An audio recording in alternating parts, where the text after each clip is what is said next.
जय श्री कृष्णा, राधे राधे। आप सबका मेरे YouTube चैनल पर हार्दिक स्वागत है। आज मैं आपके लिए लेकर आई हूँ जया एकादशी व्रत कथा। उससे पहले सुनेंगे जया एकादशी का महत्व। धर्मराज युधिष्ठिर बोले, हे भगवान, आपने माघ के कृष्ण पक्ष की षटतिला एकादशी का अत्यंत सुंदर वर्णन करते हुए सुनाया। आप स्वदेश, अंडज, उद्भिज और जरायुज चारों प्रकार के जीवों के उत्पन्न, पालन तथा नाश करने वाले हैं। अब आप कृपा करके माघ शुक्ल एकादशी के विषय में बतलाइए। इस एकादशी का क्या नाम है तथा इसके व्रत का क्या विधान है, इसकी विधि क्या है, इसका व्रत करने से किस फल की प्राप्ति होती है और इसमें कौन से देव का पूजन किया जाता है। कृपया ये सब विधान पूर्वक कहिए। श्री कृष्ण कहने लगे, हे राजन, माघ शुक्ल एकादशी के दिन आने वाली एकादशी को जया एकादशी के नाम से जाना जाता है। इसका व्रत करने से मनुष्य ब्रह्मा हत्यादि पापों से छूटकर मोक्ष को प्राप्त होता है तथा इसके प्रभाव से भूत, पिशाच आदि योनियों से मुक्त हो जाता है। इस व्रत को विधि पूर्वक करना चाहिए। अब मैं तुमसे पद्म पुराण में वर्णित इसकी महिमा की एक कथा सुनाता हूँ। अब सुनते हैं जया एकादशी व्रत कथा। देवराज इंद्र स्वर्ग में राज करते थे और अन्य सब देवगण सुख पूर्वक स्वर्ग में रहते थे। एक समय इंद्र अपनी इच्छा अनुसार नंदन वन में अप्सराओं के साथ विहार कर रहे थे और गंधर्व गान कर रहे थे। उन गंधर्वों में प्रसिद्ध पुष्पदंत तथा उसकी कन्या पुष्पवती और चित्रसेन तथा उसकी स्त्री मालिनी भी थी उपस्थित थी। साथ ही मालिनी का पुत्र पुष्पवान और उसका पुत्र माल्यवान भी उपस्थित थे। पुष्पवती गंधर्व कन्या माल्यवान को देखकर उस पर मोहित हो गई और माल्यवान पर काम बाण चलाने लगी। उसने अपने रूप, लावण्य और हाव भाव से माल्यवान को वश में कर लिया। हे राजन, वह पुष्पवती अत्यंत सुंदर थी।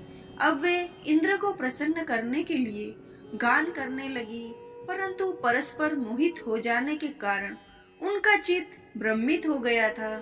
इनके ठीक प्रकार न गाने तथा स्वर ताल ठीक नहीं होने से इंद्र इनके प्रेम को समझ गया और उन्होंने इसमें अपना अपमान समझकर उनको श्राप दे दिया।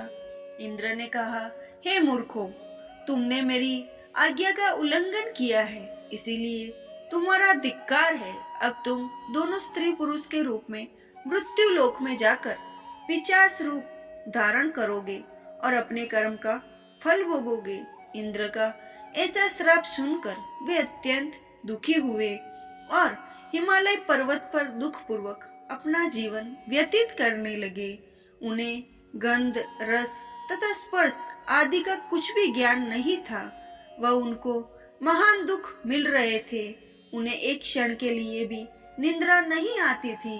उस जगह अत्यंत शीत था, इसके उनके रोंगटे खड़े रहते और मारे शीत से दांत बजते रहते। एक दिन पिशाच ने अपनी स्त्री से कहा, पिछले जन्म में हमने ऐसे कौन से पाप किए थे जिससे हमको ये दुखदायी पिशाच योनि प्राप्त हुई। इस पिशाच योनि से तो नरक के दुख सहना भी उत्तम है। अंत हमें अब किस प्रकार का पाप नहीं करना चाहिए। इस प्रकार विचार करते हुए वे अपने दिन व्यतीत कर रहे थे। देवयोग से तभी माघ मास में शुक्ल पक्ष की जया नामक एकादशी आई। उस दिन उन्होंने कुछ भी भोजन नहीं किया एवं अच्छे अच्छे कार्य किए। केवल फल फूल खाकर ये दिन व्यतीत किया और सायंकाल के समय दुखी अवस्था में पीपल के वृक्ष के नीचे बैठ गए। उस समय सूर्य भगवान अस्त हो रहे थे।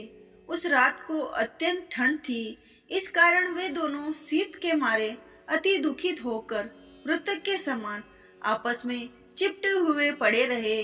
उस रात्रि को निद्रा भी नहीं आई और जया एकादशी के उपवास और रात्रि के जागरण से दूसरे दिन प्रभात होते ही उनकी पिशाच योनि से उन्हें छुटकारा मिला। अत्यंत सुंदर गंधर्व और अप्सरा की देह धारण कर सुंदर वस्त्राभूषणों से अलंकृत होकर उन्हें स्वर्ग लोक को प्रस्थान किया। उस समय आकाश में देवता उनकी स्तुति करते हुए पुष्प वर्षा करने लगे। स्वर्ग लोक में जाकर दोनों ने देवराज इंद्र को प्रणाम किया। देवराज इंद्र इनको पहले रूप में देखकर अत्यंत आश्चर्यचकित हुए एवं पूछने लगे, तुमने अपनी ये पिशाच योनि से किस प्रकार छुटकारा पाया? अंत हमें यह सब बतलाइए। माल्यवान बोले, हे देवेंद्र, भगवान विष्णु की कृपा और जया एकादशी के व्रत के प्रभाव से ही हमारी पिशाच देह छूटी है।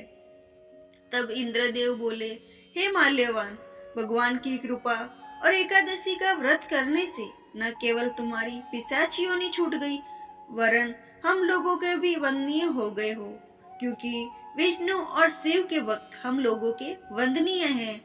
अंत आप धन्य हैं। अब आप पुष्पवती के साथ जाकर विहार करो। श्री कृष्ण कहने लगे, हे राजन युधिष्ठिर, इस प्रकार जया एकादशी के व्रत से बुरी योनि से भी मुक्ति मिल जाती है। जिस मनुष्य ने जया एकादशी का व्रत किया है, उसने मानो सब यज्ञ जप दान आदि कर लिए हैं। जो मनुष्य जया एकादशी का व्रत करते हैं, वे अवश्य ही हजारों वर्ष तक स्वर्ग में वास करते हैं। और ये कथा यही समाप्त होती है। अगर आपको मेरी कथा अच्छी लगी हो तो मेरे चैनल को सब्सक्राइब करो और बेल आइकन को प्रेस करो, ताकि आने वाली वीडियो आप तक पहुंच सके। और मेरे वीडियो को ज्यादा से ज्यादा शेयर करो। और आपने कथा सुनी उसके लिए आपका बहुत बहुत धन्यवाद। श्री कृष्ण गोविंद हरे मुरारी, हे नाथ नारायण वासुदेवा।